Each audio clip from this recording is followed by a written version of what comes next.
Bem-vindos, meus queridos irmãos e irmãs em Cristo e também meus queridos amigos que nos acompanham. Sejam todos bem-vindos a mais uma transmissão do Instituto Vida para Todos, diretamente da Estância Árvore da Vida, Sumaré, São Paulo. Hoje eu queria fazer um destaque sobre ofertas. Lembre-se do Dia do Missionário Internacional, que nós marcamos para o dia 15 de novembro. E já pode-se começar a fazer ofertas. E nós, ontem, o irmão Ezra não conseguiu falar o saldo, e hoje já temos o saldo, até agora, R$ 23.100. R$ 23.100. Então nós esperamos que esse valor aumente para cuidar dos nossos cooperadores, nossos obreiros, nossos missionários que estão espalhados pelos vários continentes, deixando o conforto do seu lar aqui no Brasil, deixando o seu conforto também em vários países da América do Sul, e estão ali trabalhando nesses diferentes continentes, longe da sua casa. Por isso nós pedimos para todos lembrarem diante do Senhor, com as nossas ofertas. E também lembrar da necessidade da Venezuela. Nós precisamos socorrer nossos irmãos numa situação em que eles atravessam, de situação difícil, de situação política, econômica, e social. E nós estamos aqui para suportar nossos irmãos, para que o testemunho da igreja naquele país não se apague, pelo contrário, e se torne cada vez mais vigoroso. E também lembrando das missões no exterior, nós cuidamos das nossas, da obra do Senhor, em todos os outros continentes, lembrando também da estância, a estância nossa. Nós continuamos a cuidar da manutenção da estância enquanto durar a pandemia, sem poder fazer eventos. E também lembrar do próprio Instituto Vida para Todos, que tem toda uma equipe, toda uma estrutura, trabalhando para levar até você essa palavra maravilhosa, e lembra-se nas suas ofertas também. E pedimos para lembrar também da igreja onde você se reúne, da sua localidade, que também precisa do seu apoio. Lembre-se dos seus dízimos, das suas ofertas, para a sua igreja, e também da obra regional. Em cada região nós temos, graças ao Senhor, sócio do Evangelho, nós temos outras modalidades de oferta para sustentar a obra, que a obra continue trabalhando em cada região, para trazer o Senhor de volta, introduzir o seu reino, e que nós estamos já bem nos tempos finais. Hoje nós chegamos à mensagem 20. A mensagem 20 tem por título Aprendendo com a Parábola da Figueira. Todavia, antes de entrar nesse assunto, eu ainda gostaria de finalizar com algumas palavras. Eu tenho muito encargo com relação à estrutura da vida cristã, a estrutura da vida da igreja, que é fé, amor, esperança, ou seja, a obra de fé, o labor de amor e a perseverança da esperança é a parte vital, essencial, estrutural, para levar a cabo tudo que o Senhor quer fazer hoje aqui na terra por meio da igreja. E tudo que é estrutural, tudo que é estrutura, é essencial para funcionar. Por exemplo, um país como o Brasil precisa fazer suas reformas, não só fazer reformas como se fosse fazer algumas maquiagens, mas precisa fazer reformas estruturais, porque o que é estrutural é que faz um organismo, uma entidade funcionar. A igreja é a mesma coisa. Nós precisamos dar muita atenção às coisas essenciais, às coisas estruturais, pois os elementos estruturais, quando nós descuidamos, nós podemos ainda sermos enganados com várias outras coisas, distraindo com muitas outras coisas, porém, já esse organismo vivo já não funciona. Portanto, nós precisamos prestar atenção nos elementos estruturais também na vida cristã, na vida da igreja.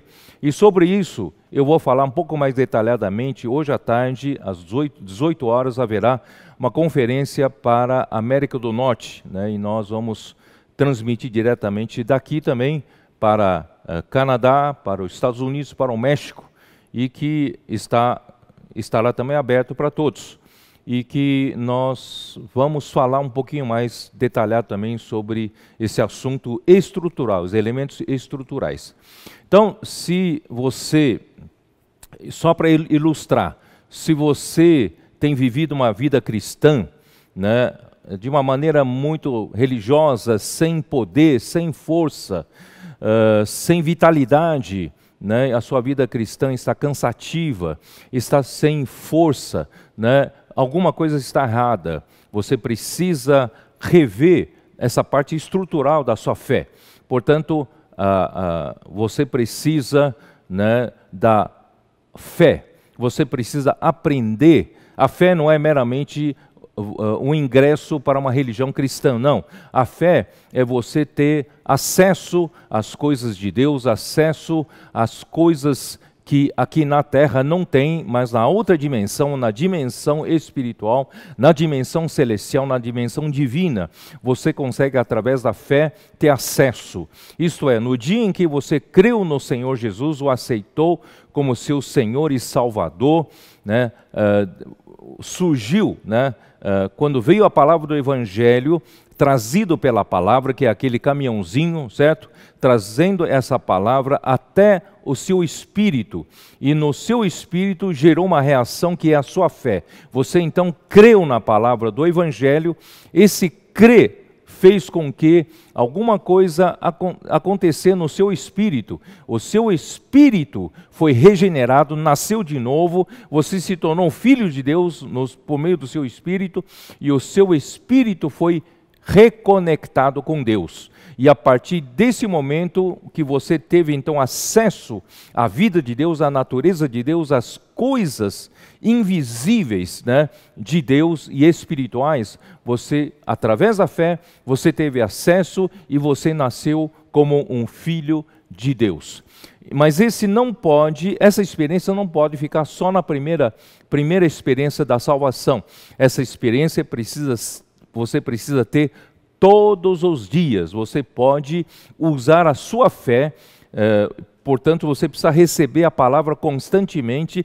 É a fé na palavra que promove, que provoca essa reação, né, da obra de fé. Aí então você poderá viver uma vida não mais associada às coisas, às suas circunstâncias aqui na terra, às coisas, né, apenas dos 5 sentidos sensoriais, né, aqui na terra, mas você poderá viver pela fé, né, viver pelo poder de Deus, viver pela vida de Deus, viver pela natureza de Deus, uma vida sobrenatural, uma vida forte, né?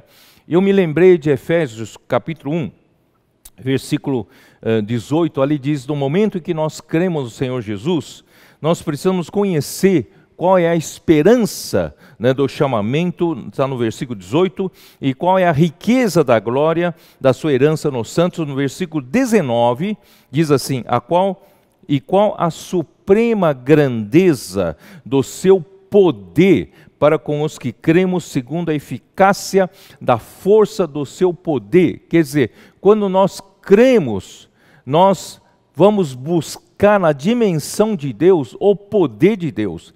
E esse poder, aqui diz, é a suprema grandeza do seu poder, um poder extremamente grande.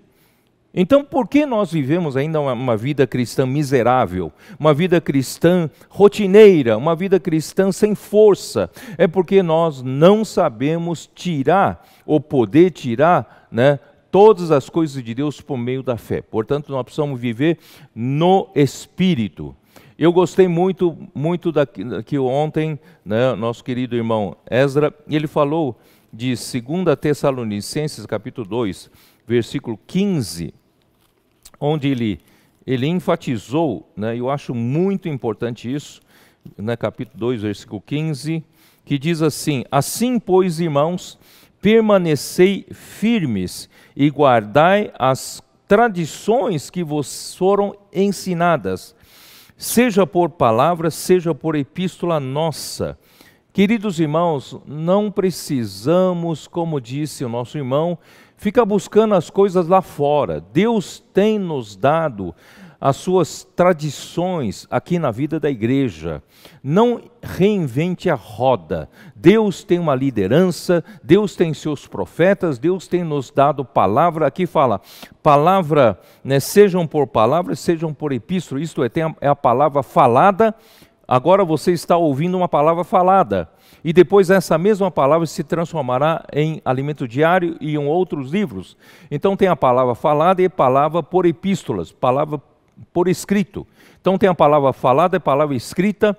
Essa palavra, queridos irmãos, é que forma a nossa tradição. Nós temos uma tradição na vida da igreja. Se você aprender a valorizar, você sabe que você estará valorizando as coisas estruturais da vida cristã, da vida da igreja. Porque essa palavra toda que nós falamos aqui na vida da igreja, que forma a nossa tradição, alimenta a nossa fé, alimenta a parte estrutural.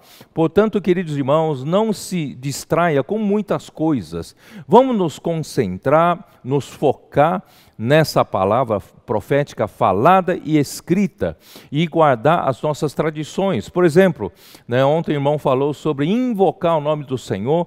Quando você invoca o nome do Senhor, você sai das suas circunstâncias terrenas, onde você não tem força para viver a vida cristã, não tem força para viver a vida da igreja. Mas quando você invoca o nome do Senhor, o que acontece?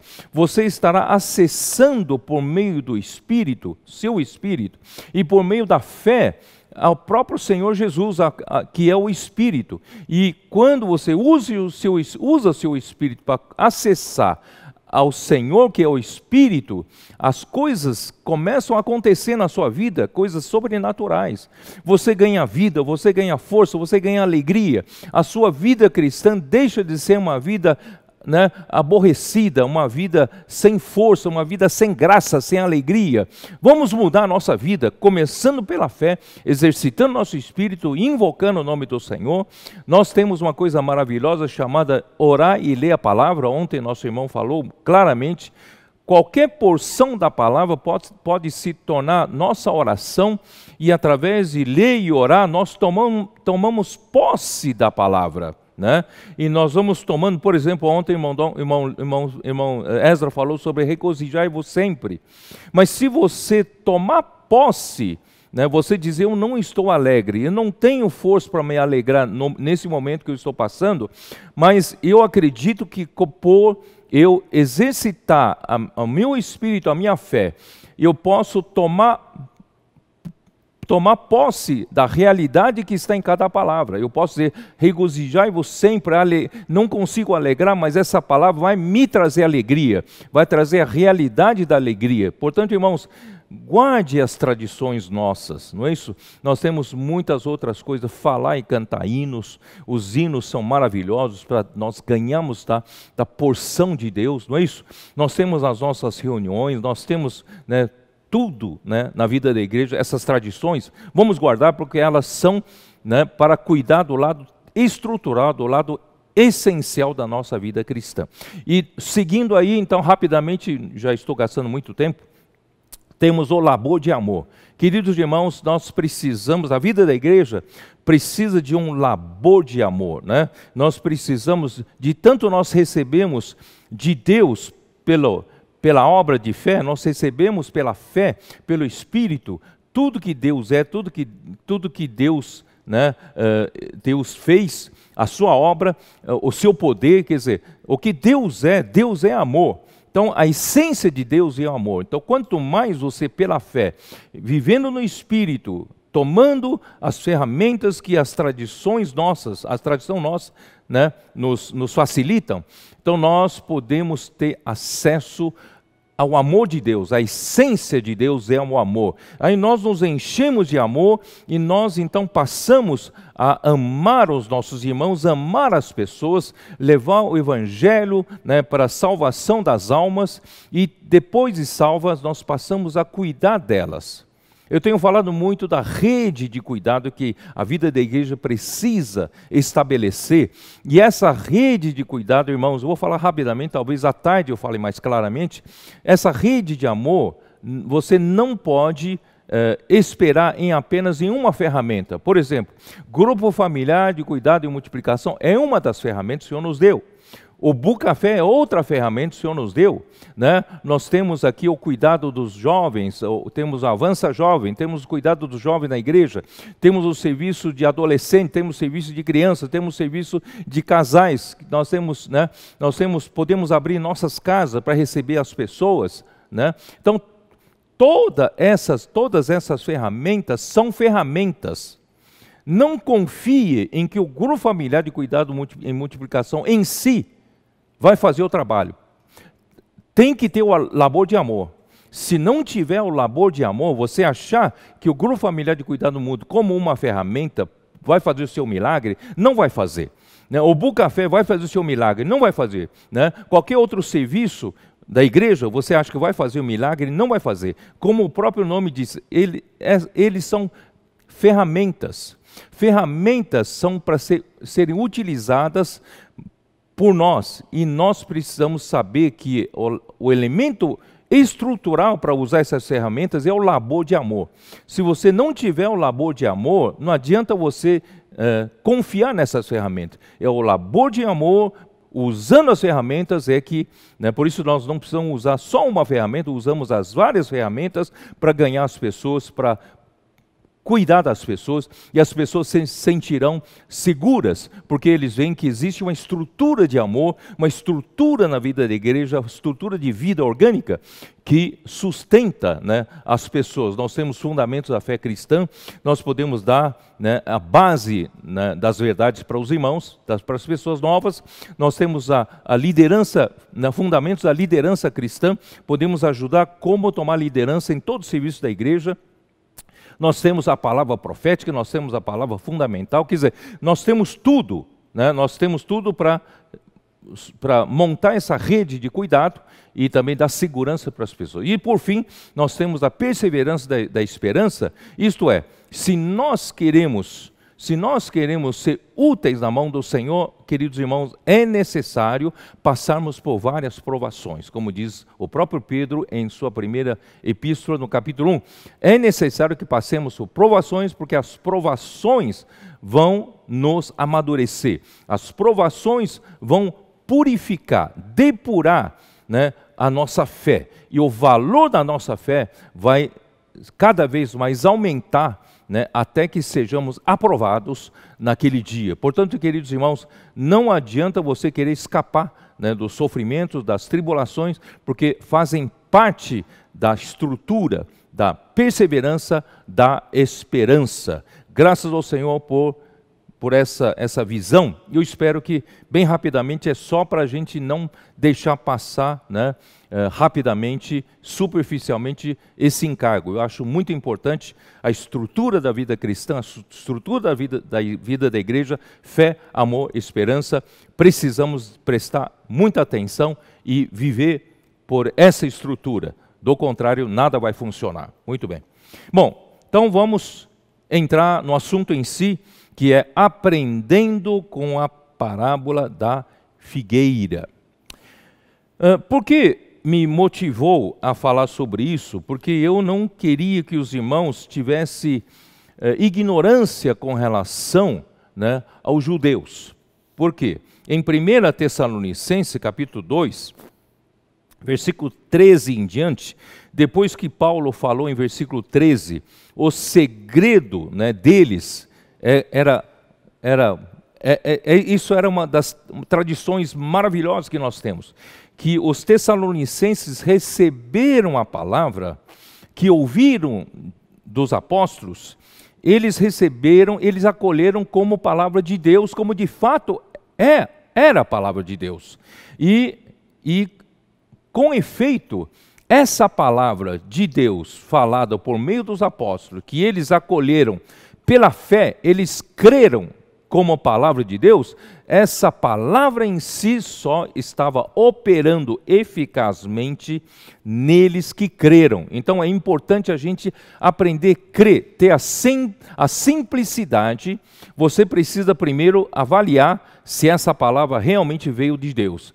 E se essa palavra vem do canal certo, dos seus profetas, e você crê com simplicidade, essa palavra vai operar na sua vida, vai te dar força para viver, vai te dar poder e vai te dar amor, vai te dar vida, né?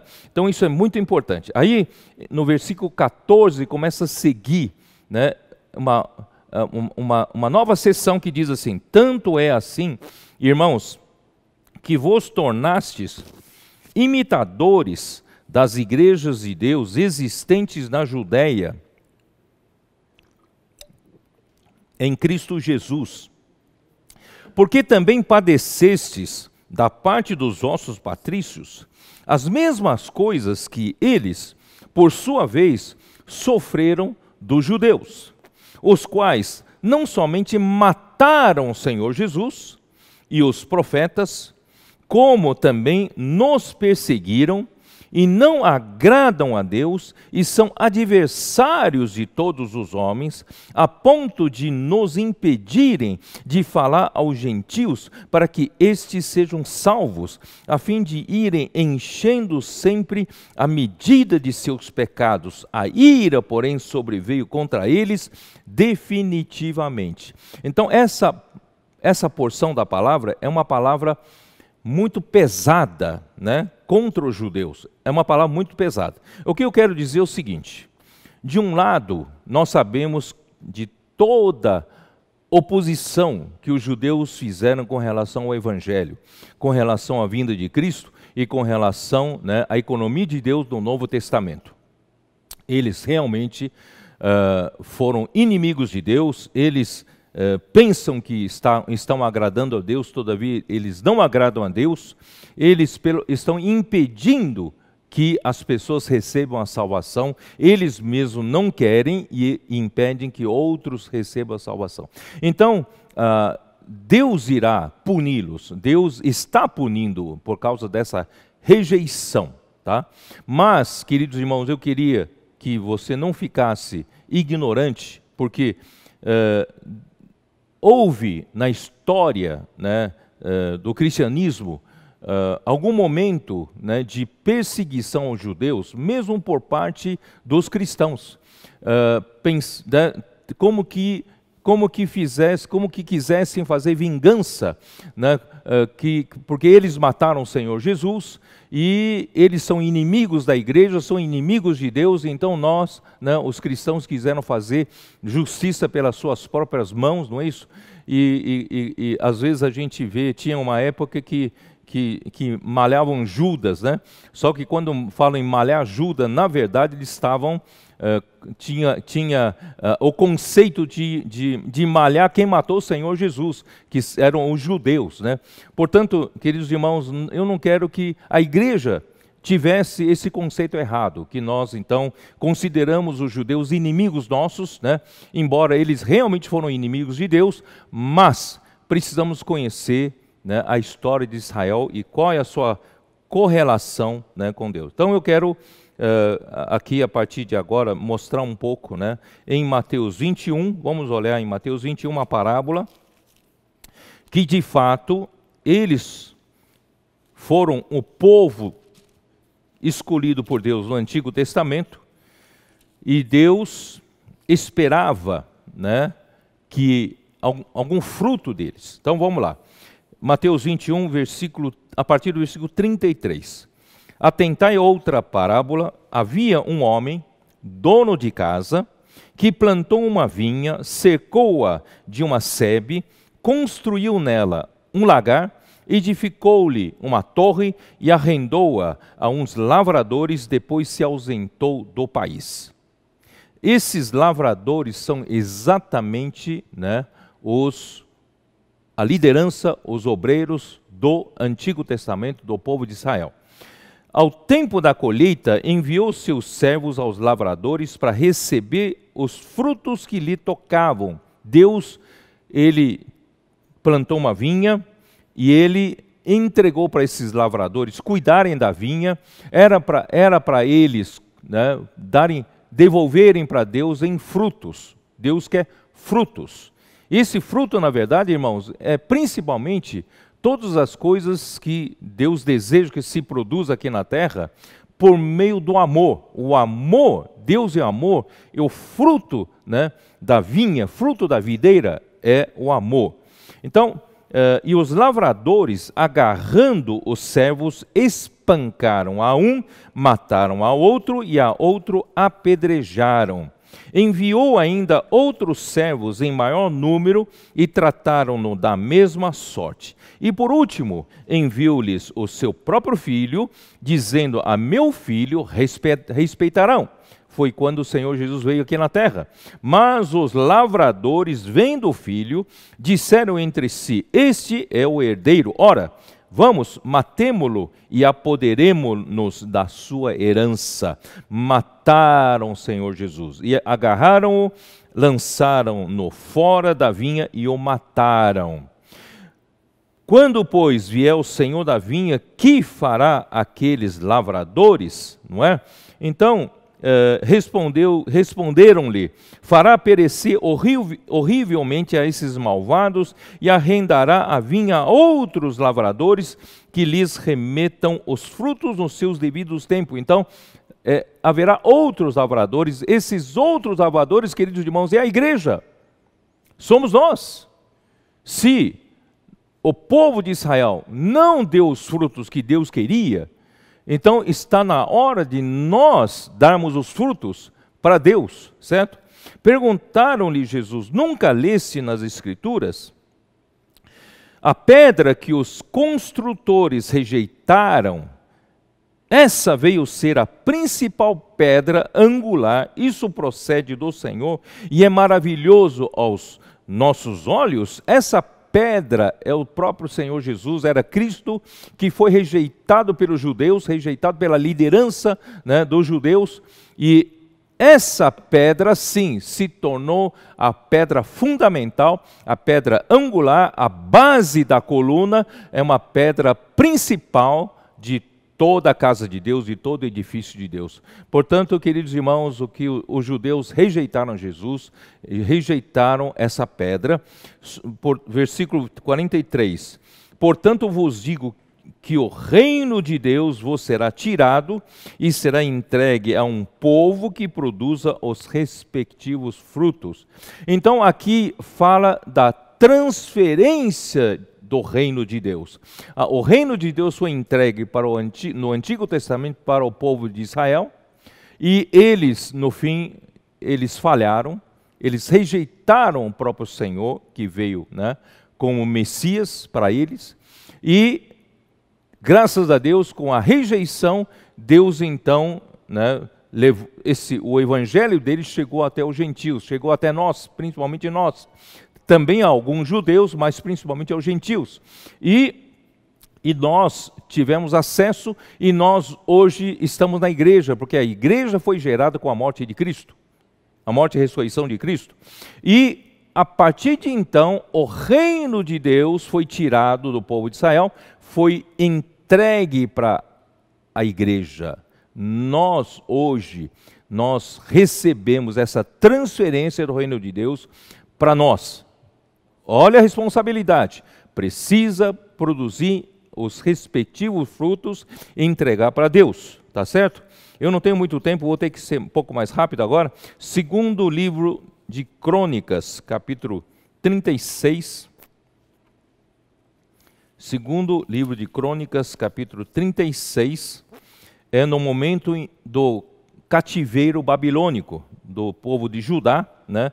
36, versículos 15 e 16, né, que diz assim: o Senhor, Deus de seus pais, começando de madrugada, falou-lhes por intermédio dos seus mensageiros, porque se compadecera do seu povo e da sua própria morada. Eles, porém, zombavam dos mensageiros, desprezavam as palavras de Deus e mofavam dos seus profetas, até que subiu a ira do Senhor contra o seu povo e não houve remédio algum. Quer dizer, quando chegou na situação do cativeiro babilônico, o povo já chegou à extrema maldade. Né? Eles não estavam, perderam totalmente aquela forma original, não é isso? Aquela coisa que formou, uma coisa bela que se formou desde Abraão, Isaque e Jacó, né, e o povo de Israel, e no fim, com o rei Davi, o reino, né, tomou forma no Antigo Testamento. Todavia, vieram depois vários reis, alguns bons, outros não, e o povo todo se perdeu. Não teve a liderança que cuidasse da vinha, que produzisse os frutos respectivos. E no final, então, o Senhor permitiu que houvesse o exílio na Babilônia. E eles sofreram muito no cativeiro babilônico. Nesse período, eles perderam a nação, né? Isso tudo é por culpa própria deles, tá bom? Vamos também para Isaías 29, 13. Isaías 29, 13. Senhor Jesus, 29:13, o Senhor disse: visto que este povo se aproxima de mim, e com a sua boca e com seus lábios me honra, mas o seu coração está longe de mim, e o seu temor para comigo consiste só em mandamentos de homens que maquinalmente aprendeu. Portanto, queridos irmãos, mesmo na igreja, nós podemos cair no mesmo erro, viver, né, a vida da igreja como se fosse meramente uma coisa religiosa, rotineira, e nós, aos poucos, nós vamos tomando da palavra que o Senhor nos deu como mandamento de homens, e nós, né, aprendemos, na verdade, para o nosso próprio benefício.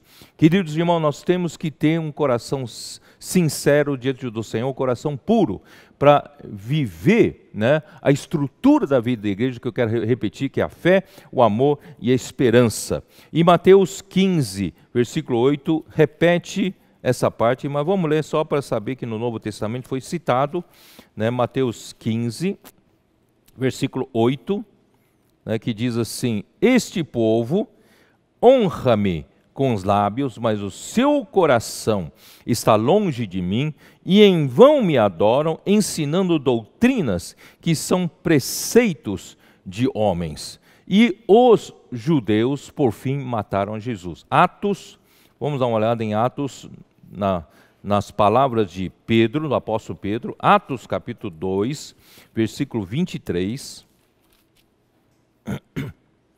Sendo este, eu vou ler desde o versículo 22, para você ter um contexto. Varões israelitas, atendei a essas palavras: Jesus o Nazareno, varão aprovado por Deus diante de vós, com milagres, prodígios e sinais, os quais o próprio Deus realizou. Deus prova que Jesus era o seu enviado, porque Jesus fazia essas obras, milagres, prodígios e sinais, que o próprio Deus realiza. Tá? Nenhum homem consegue realizar, né, por meio dele, entre vós, como vós mesmos sabeis. Sendo este, Jesus, né, sendo este entregue pelo determinado desígnio e presciência de Deus, vós o matastes, crucificando-o por mãos de iníquos, fez com que os iníquos, né, crucificassem a Jesus. Capítulo 3, versículo 15, também reforça: Dessarte, matastes o autor da vida, a quem Deus ressuscitou dentre os mortos, do que nós somos testemunhas. Capítulo 4, versículo 10, tomai conhecimento vós, todos todos e todo o povo de Israel, de que em nome de Jesus Cristo Nazareno, a quem vós crucificastes, a quem Deus ressuscitou dentre os mortos, sim, em seu nome é que este está curado perante vós. Esse Jesus é pedra rejeitada por vós. Os judeus rejeitaram Jesus. É rejeitada por vós, os construtores, a qual se tornou a pedra angular, e não há salvação em nenhum outro, porque abaixo do céu não existe nenhum outro nome dado entre os homens pelo qual importa que sejamos salvos. Amém. Muito bem. Então você vai dizer, puxa vida, então realmente os judeus fizeram muito mal, fizeram coisas horríveis, né? Perseguiram os profetas de antigamente, mataram os profetas e por fim eles mataram Jesus, perseguiram Jesus e mataram Jesus. Então parece isso ser digno de ódio por parte de nós, né? E nós então a partir de então podemos ter um conceito errado, né? Vamos odiar os judeus porque eles fizeram todas essas coisas, né? Mas eu queria só lembrar vocês duas coisas. Em Romanos 9, versículo 27, Paulo, ele fala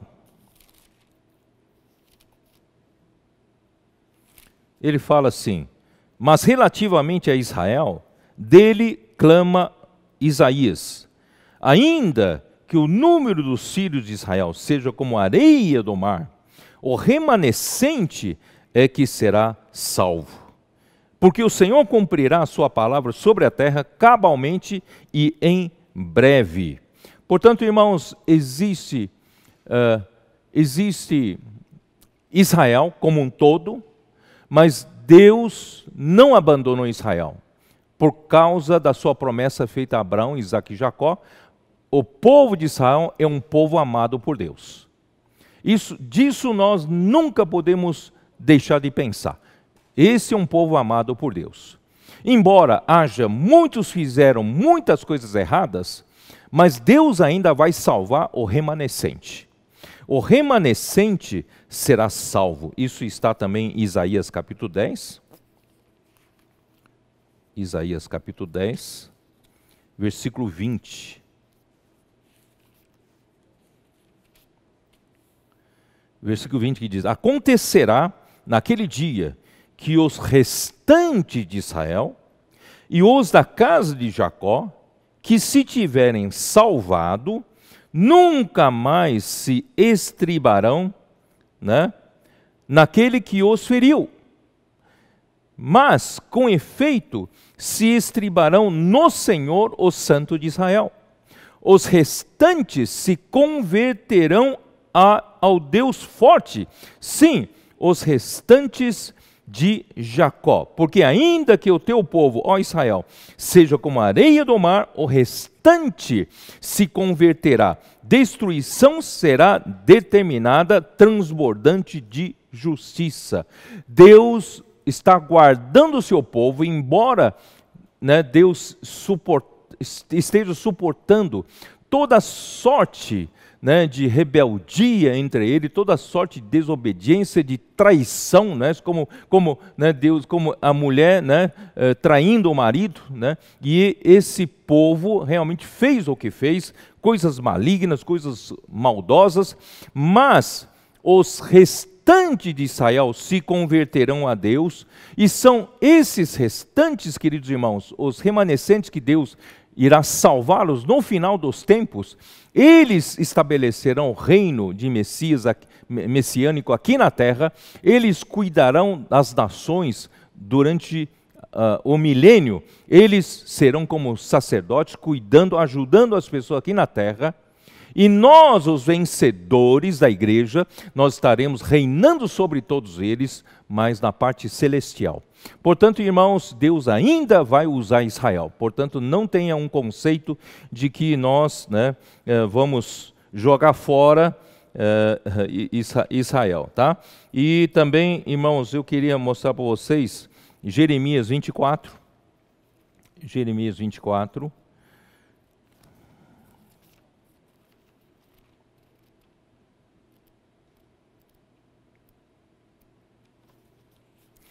Jeremias 24, versículo 2 diz assim: tinha um cesto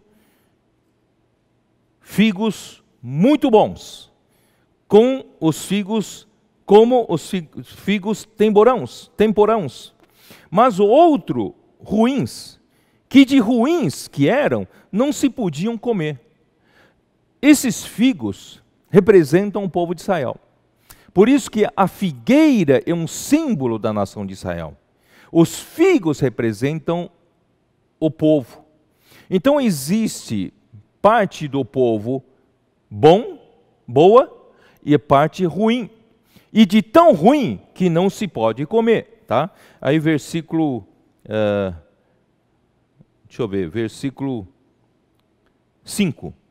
Assim diz o Senhor, Deus de Israel: do modo porque vejo estes bons figos, assim favorecerei os exilados de Judá, que os enviei deste lugar para a terra dos caldeus. Então esses são os figos bons, que Deus vai, que são essas pessoas, esse tipo de pessoas, dos judeus, que Deus vai salvá-los no final, como os remanescentes. E o versículo 8, como se rejeitam os figos ruins, que de ruins que são, não se podem comer, assim tratarei a Zedequias, rei de Judá, diz o Senhor, a seus príncipes e ao restante de Jerusalém, tanto aos que ficaram nesta terra, como aos que habitam na terra do Egito. Quer dizer, existem figos bons, figos ruins em Israel. Figos ruins fizeram tudo de ruim para Deus, né, para os profetas de Deus, para o próprio Filho de Deus, eles o mataram. Mas existem figos bons, e Deus quer salvar esses figos bons. Bom, então vamos lá.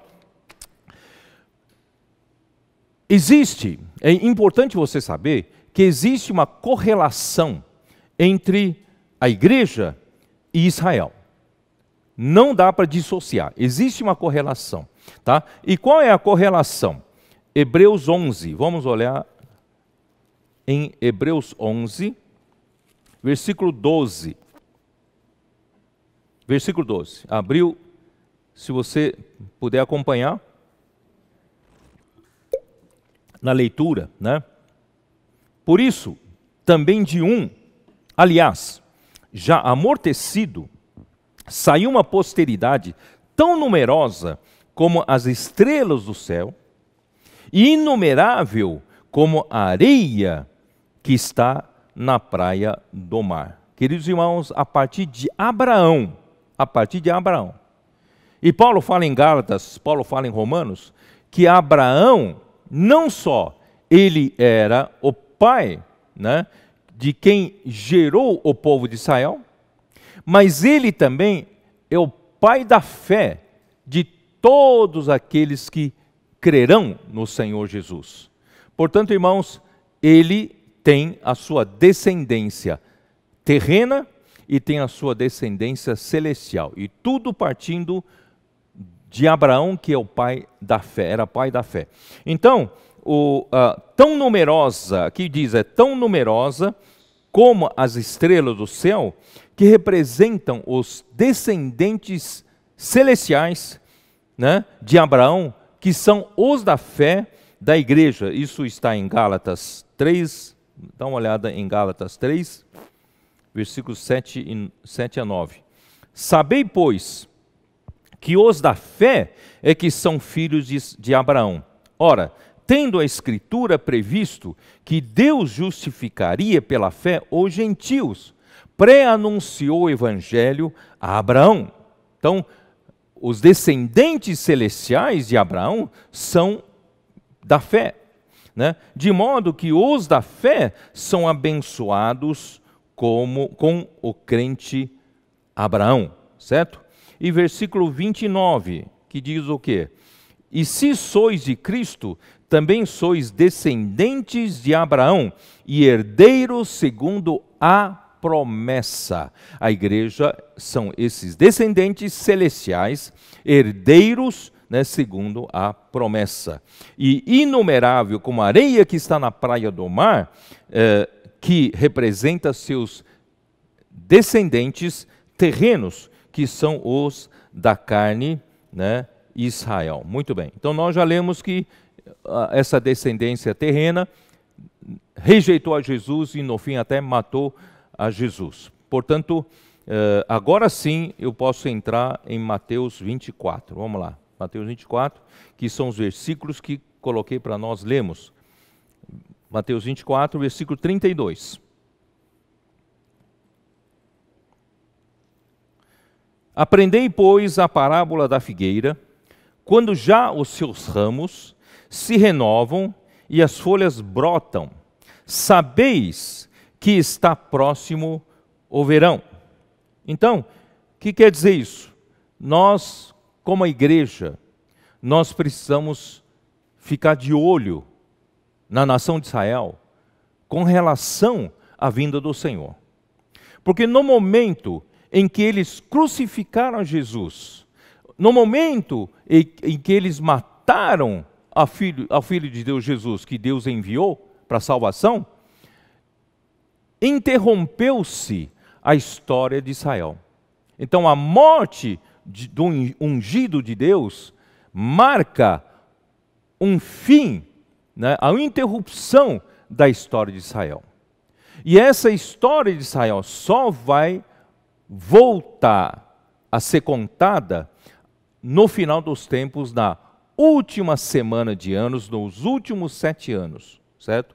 Então, durante esse período, da morte do ungido até a última semana, né, do final dessa era que nós vivemos, esse período todo é o período da igreja, é a era da igreja.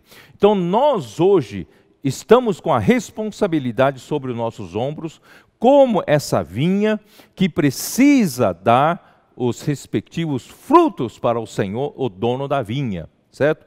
Então, quando é que nós precisamos ficar apercebidos? Nós não podemos viver como se, né, já se passaram quase 2000 anos desde a morte do ungido, da morte de Cristo, e nós vamos continuar vivendo como nós sempre vivemos, não é isso? Não pode, nós precisamos despertar-nos, né? Porque aqui diz assim, em verdade, assim também vós, quando virdes todas essas coisas, sabeis que está próximo às portas. Queridos irmãos, eu acredito como nunca, né, agora, como nunca, nós estamos realmente às portas. Irmãos, eu tenho um desespero no coração, a igreja precisa ser apercebida e a igreja precisa ser preparada para esse final dos tempos.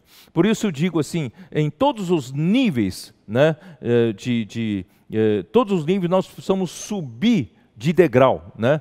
Tanto em questão da nossa unidade, na questão, né, da nossa santificação, questão da nossa maturidade, questão da justiça de Deus, com relação à glória, quer dizer, tudo precisa subir de nível. Por isso que Deus está nos dando essa palavra, né, eu quero reforçar a palavra de ontem. Precisamos, queridos irmãos, dar valor para essa palavra e guardar essa palavra que o Senhor tem nos dado, que são as nossas tradições. E essa palavra, irmãos, vai nos preparar para o final dos tempos. Se você ouve essa palavra e mistura com um monte de outras palavras que estão sendo faladas por aí, você vai se distrair, vai se perder. Você vai perder o seu foco. Queridos irmãos, vamos focar-nos nessa palavra que o Senhor está nos dando, porque essa palavra profética está nos preparando realmente para o final dos tempos, para que o Senhor realmente possa voltar. Vamos lá. Então, em verdade vos digo que não passará esta geração sem que tudo isto aconteça. Essa geração de corrupção, essa geração de oposição a Deus, queridos irmãos, essa geração de iniquidade, de pecados, não é isso? Essa geração não vai passar sem que tudo isso aconteça. Passará o céu e a terra, porém as minhas palavras não passarão. A única coisa que não passa, né, é o próprio Deus com a sua palavra. Mas a respeito daquele dia e hora ninguém sabe, nem os anjos dos céus, nem o Filho, senão o Pai. Nós muitas vezes tememos marcar uma data, porque ninguém sabe a data, ninguém sabe o dia. Nós podemos, irmãos, podemos inferir.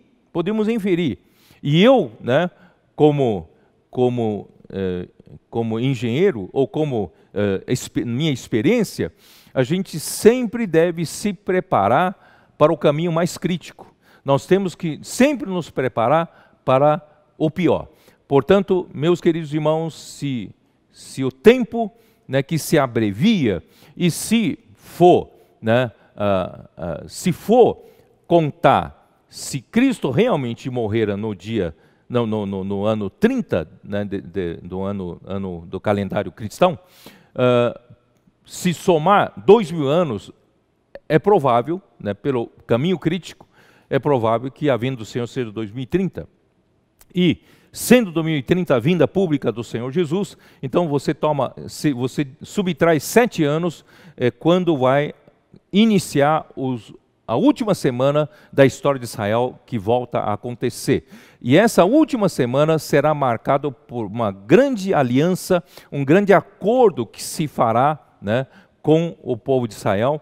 E essa grande aliança, irmãos, está se desenhando. Nós estamos tendo já os acordos de paz, né, entre vários países árabes mais moderados, mas isso vai pouco a pouco pressionar, né, para que provavelmente em 2023, se esse caminho crítico for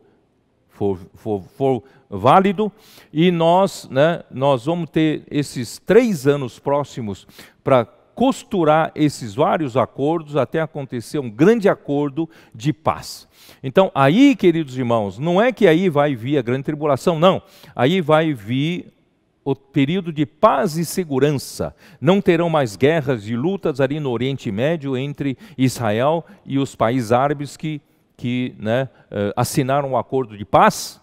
Todavia, 3 anos e meio se passam depois do acordo de paz, o anticristo vai romper. Aí começa a grande tribulação. Portanto, é provável, se esse caminho crítico for válido, né, em 2026, 2027, né, começará a grande tribulação. Meus queridos irmãos, se esse caminho crítico for valer, nós estamos muito perto, está às portas. Portanto, irmãos, precisamos viver apercebidos. Não viver como foi nos dias de Noé, né? Porque assim também será a vinda do Filho do Homem. Nós podemos nos acostumar a viver, já tantos anos passaram, 2000 anos se passaram da história cristã, né? Porque assim como nos dias anteriores ao dilúvio, comiam, bebiam, casavam, davam-se a casamento, até o dia em que Noé entrou na arca. Queridos irmãos, nós podemos já estar às portas, perto disso tudo acontecer, mas as coisas do dia a dia, puxa, eu ainda não me casei, eu queria me casar, que o Senhor, né, retarda um pouco a sua vinda, eu queria ainda formar uma família, eu queria ainda fazer isso, queria fazer aquilo. Irmãos, não percam tempo, não é que nós vamos parar de fazer tudo como homem, e por causa da vinda do Senhor, não, nós temos que viver ainda normalmente, cumprindo nossas obrigações, nossas responsabilidades, nossos deveres, mas nós precisamos aprender a não colocar prioridade nessas coisas. A nossa prioridade, irmãos, é nos preparar para a volta do Senhor. Cuidado para você não ser aquelas rãs que foram colocadas dentro de uma panela grande com água fria. Só que essa água fria está esquentando, esquentando, esquentando, e você está se acostumando com esse mundo. Você está se acostumando com essas coisas que você vê, essa maldade toda, esse mistério da iniquidade operando, e você, como vem muito lentamente, você está vivendo como todo mundo vive. Por isso que essa palavra visa a despertar você, né? E não o perceberam, senão quando veio o dilúvio e os levou a todos. Assim também será a vinda do Filho do Homem. Queridos irmãos, nós estamos muito próximos, irmãos, né? Ainda que cumpramos normalmente com a nossa vida como homem, nós precisamos viver apercebidos. Viver apercebido. Muito bem. Bom, eu queria falar um pouco de Israel, né? Eu não sei se realmente tempo não, mas assim, é necessário e nós conhecemos. E Israel, a nação de Israel, queridos irmãos, a nação foi extinta, né, no século I, né? Desde ali no tempo ainda do Império Romano. Vocês conhecem a história que no ano 70, né, o filho do imperador Vespasiano, o príncipe Tito, né, e eles destruíram Jerusalém e destruíram o templo no ano 70. E depois daquilo houve ainda várias rebeliões contra o Império Romano por parte dos judeus. E naquele século I, então, se acabou a nação de Israel. Então, esse povo foi expulso de Jerusalém. Esse povo foi expulso da sua terra. E a partir desse momento, começou um longo inverno, né, dessa figueira da nação de Israel. Esse longo inverno, irmãos, foi longo mesmo, quase 2000 anos, irmãos. 2000, é bom você conhecer a história. Foram 2000 anos de dispersão. Foram 2000 anos de diáspora. Foram 2000 anos de exílio. É o que os judeus chamam de galut. É o exílio dos judeus por 2000 anos, irmãos. É muito sofrimento. Já pensou viver 2000 anos sem nação? Sem país, você não tem nacionalidade, você não tem, né, você é apátrida. Então, graças ao Senhor, nós ainda não temos essa experiência, mas o povo judeu teve essa experiência, vivendo quase 2000 anos, irmãos, de um lado para outro, perambulando, né, tudo quanto é canto. Eles viveram no meio a muita incompreensão entre os povos, viveram no meio dos povos com muito desprezo, preconceito e às vezes ódio, certo? Vocês conhecem a história. E então eles se sentiram impotentes porque eles não tinham nenhuma nação para defendê-los. Então eles estavam impotentes também, sujeitos às matanças, sujeitos às expulsões e privados de direitos. E isso tudo obrigou o povo judeu viver errante de nação para nação. Vocês conhecem essa história. E veio na história do tempo do Hitler, que veio e praticamente exterminou, né, ao todo 6 milhões de judeus. Então é uma história triste, mas de certa forma eles estavam pagando pela rejeição. Eles estavam pagando, né, por tudo que de infidelidade que eles cometeram contra o Senhor Jesus. Irmãos, daí então, esse povo, vivendo assim quase 2000 anos, eles queriam voltar para a sua terra, a chamada terra histórica, a terra da Bíblia, né, relatada na Bíblia. Tá? E aí surge então o movimento sionista. Às vezes você não entende, o que é sionismo? Sionismo, na verdade, é um movimento, né, que luta para que os judeus tenham a sua própria autodeterminação, né, em sua terra histórica, em sua terra bíblica, certo? E que vai desde o mar Mediterrâneo até o Jordão, do lado oriente do Rio do Jordão. Portanto, essa terra histórica, eles querem voltar e tomar conta e viver ali. Então, esse é o significado do sionismo. Sionismo luta para o povo voltar como uma nação, ter a sua própria autodeterminação, chega de ficar vagando, ficar sujeito a ódio, sujeito a discriminação, não é isso? Sem segurança nenhuma, eles querem ter a sua própria nação. E, irmãos, isso, então, desde a Primeira Guerra Mundial, que durou de 1914 até 1918, um político britânico que foi ministro das Relações Exteriores, né, da Inglaterra, o nome dele era Arthur Balfour, e ele enviou uma declaração em 1917 para o Lord Rothschild. E esse Lord era era um banqueiro judeu e um dos principais proponentes do sionismo. Ele lutava, né, para o Israel, o povo judeu, voltar a ter, né, lá na terra histórica, né, a sua própria determinação. E então isso foi conhecido como a Declaração de Balfour, e que apoiava a criação, né, de um lar para os hebreus na Palestina.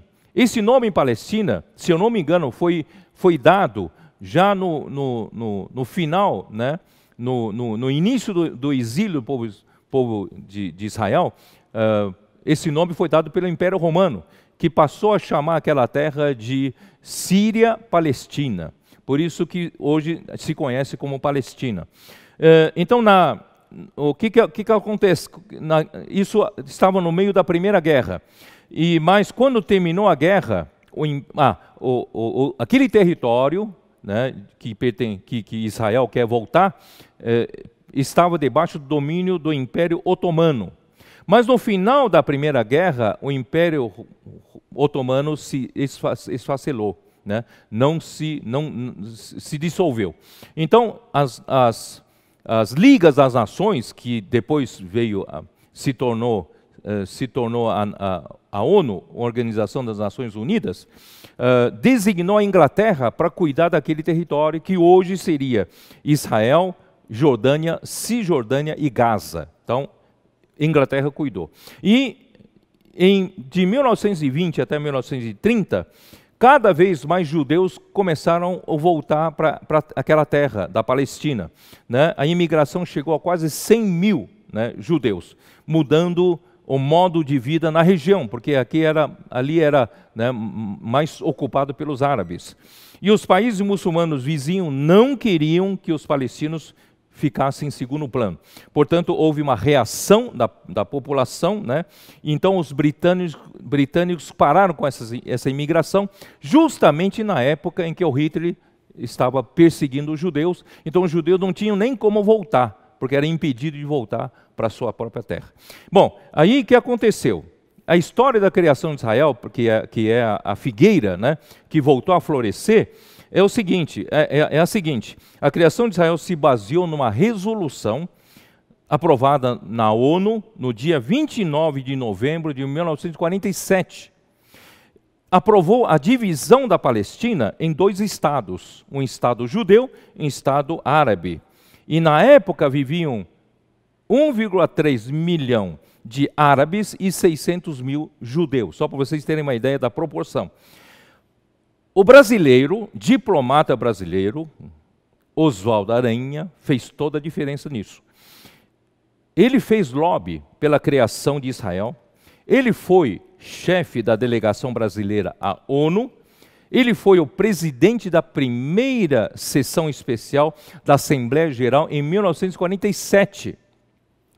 Ele teve de adiar a votação por 3 dias para conseguir ver a aprovação. Então, o brasileiro, Oswaldo Aranha, fez toda a diferença na criação do Estado de Israel. E essa resolução da ONU foi recusada pelos países árabes. Eles não aceitavam, países árabes vizinhos à Palestina.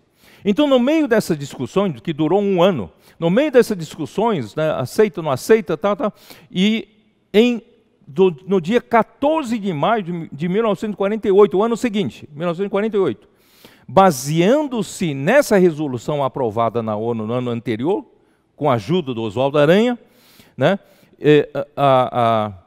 Israel declarou, né, a sua independência. Criou-se o Estado de Israel em 14 de maio de 1948.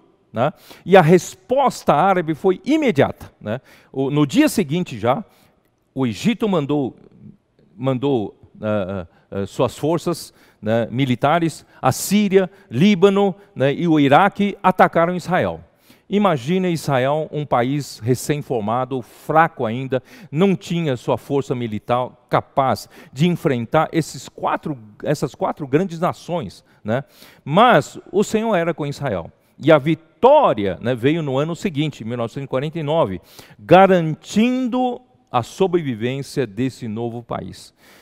Mas longe de tranquilizar a situação, o resultado do conflito só semeou mais conflitos, mais inimizades, né? Então, o conflito, né, mais violência, vocês sabem que isso dura até o dia de hoje. Quem conhece aquela região sabe. Ali é um barril de pólvoras, vive em constante tensão. Israel vive em constante tensão, cercado de inimigos. É uma nação pequena, mas é cercado de inimigos. A sua sobrevivência é um milagre.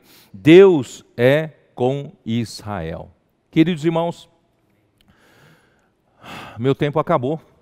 Eu ainda queria mostrar duas coisas, né, que vai gastar um certo tempo.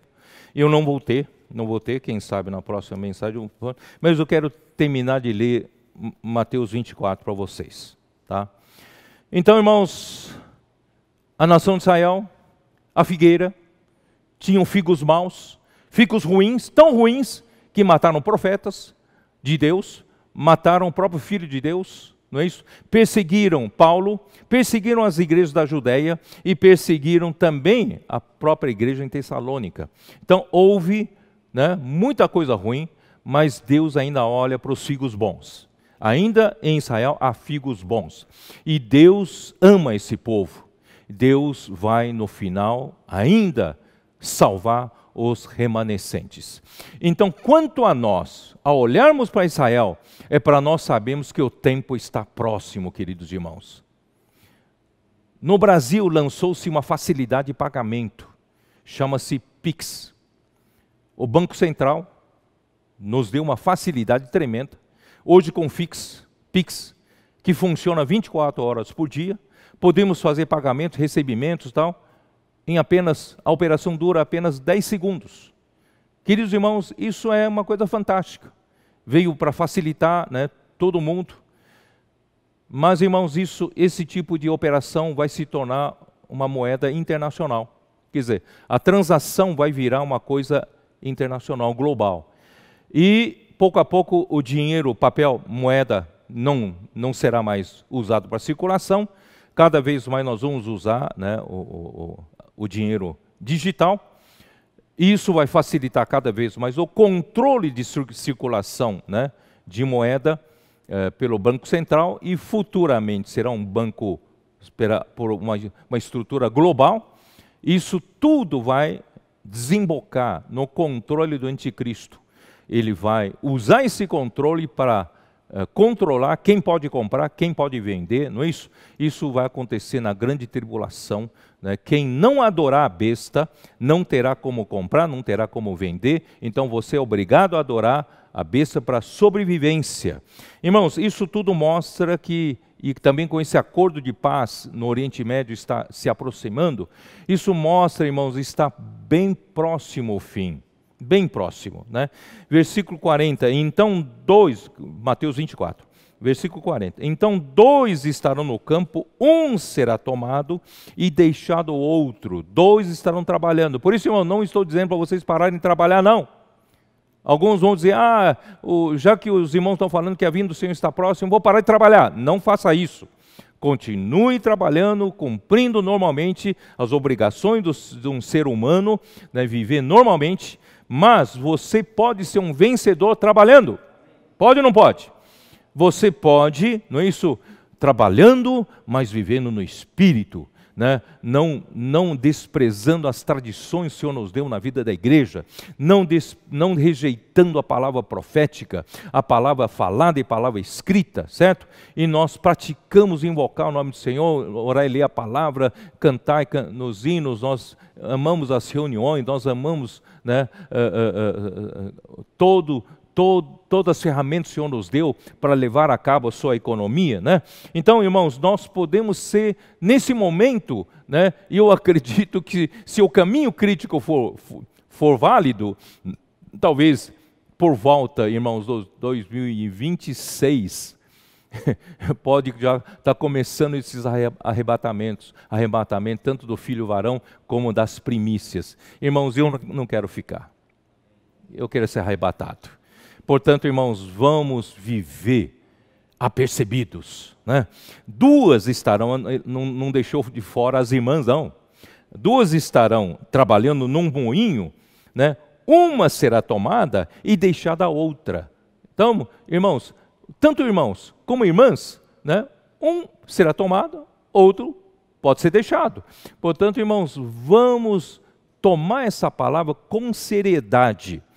Versículo 42. Portanto, vigiai, porque não sabeis em que dia vem o nosso Senhor. Nós não sabemos, mas nós sabemos mensurar que está próximo.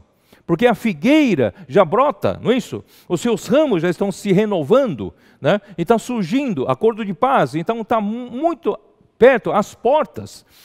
Mas considerai isto: se o pai de família soubesse a que hora viria o ladrão, vigiaria e não deixaria que fosse arrombada a sua casa. Por isso, ficai também vós apercebidos, porque a hora em que não cuidais, o Filho do Homem virá.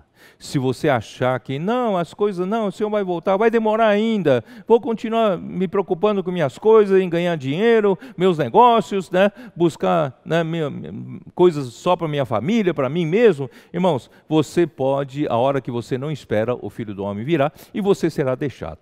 Eu não quero ser deixado.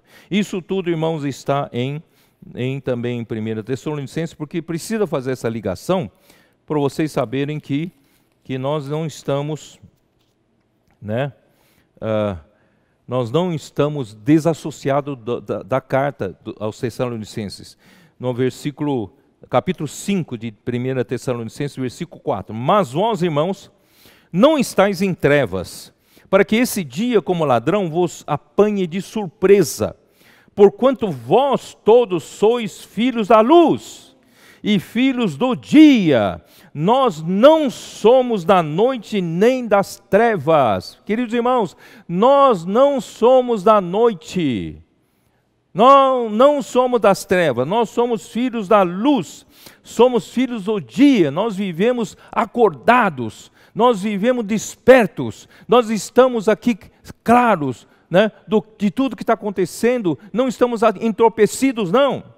Assim, pois, não durmamos como os demais, pelo contrário, vigiemos e sejamos sóbrios. Irmãos, não vamos dormir, não vamos ficar, né, como todo mundo, entorpecidos, drogados. Não, nós somos aqueles que vigiam, nós somos aqueles que estão sóbrios, não embriagados com o vinho do mundo, com os prazeres, ainda com sonhos do mundo.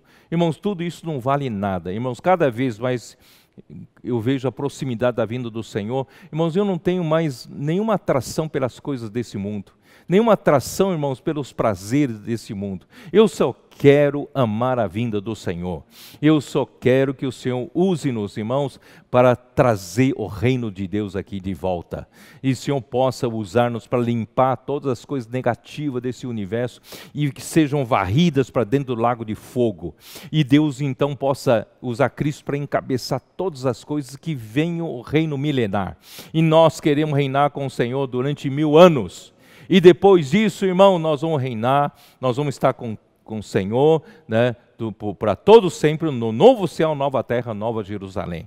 O Senhor abençoe você, e eu espero que você tenha entendido, pelo menos, né, a diretriz dessa palavra, o encargo dessa palavra, que o Senhor, né, nos faça ver, de um lado, não ignorar, né, com relação a Israel, não sejamos ignorantes com relação a Israel, como aqueles que dizem, não, eu tenho ódio de Israel, mataram Jesus, vamos, né, bem feito tudo que está acontecendo. Não, Deus ama esse povo, Deus ainda vai usar esse povo, no final dos tempos Ele ainda vai salvar os remanescentes, e esse sinal todo de Israel é para a igreja. A igreja tem que olhar para esse sinal. Israel é o sinal principal. E outro sinal, irmãos, é nós em quem fazemos, é pregar o evangelho do reino. E será pregado esse evangelho do reino a toda terra habitada para testemunha a todas as nações, e então virá o fim. Nossos comportores estão ali pregando esse evangelho, né, do reino por meio da palavra escrita. E muitos irmãos nas igrejas estão pregando essa palavra, não é isso? Para que venha o fim. E eu acredito, irmãos, que nós vamos quando sair dessa pandemia, irmãos, não se acostume a viver a vida da igreja no sofá. Eu quero tirar você da comodidade. Porque quando terminar tudo isso, irmão, nós precisamos sair com diligência e apressar a vinda do Senhor, sair para pregar o evangelho, para cuidar das pessoas, para montar essa rede de cuidado. Não é isso? Irmãos, tudo isso é urgente, que o Deus possa abençoar você. Senhor Jesus, obrigado por essa palavra. Senhor, vem nos alertar novamente para não vivermos desapercebidos, Senhor, entorpecido como todos os demais. Nós somos de dia, nós somos, Senhor, nós somos da luz. Senhor Jesus, faça-nos realmente ver todas essas coisas, estão bem próximas, queremos, Senhor, estar vigiando e sendo sóbrios, não deixe nada tirar a nossa sobriedade. Senhor, abençoa todos que nos ouvem, os seus lares, os seus familiares, cuida, Senhor, do nosso corpo, cura quem está enfermo, Senhor, cura também, Senhor, quem está passando por problemas emocionais, psicológicos, dificuldades e sofrimentos. Senhor Jesus, que todos possam perseverar e sejam vencedores na tua vida. Ó Senhor Jesus, em teu nome oramos. Abençoa a tua igreja. Amém.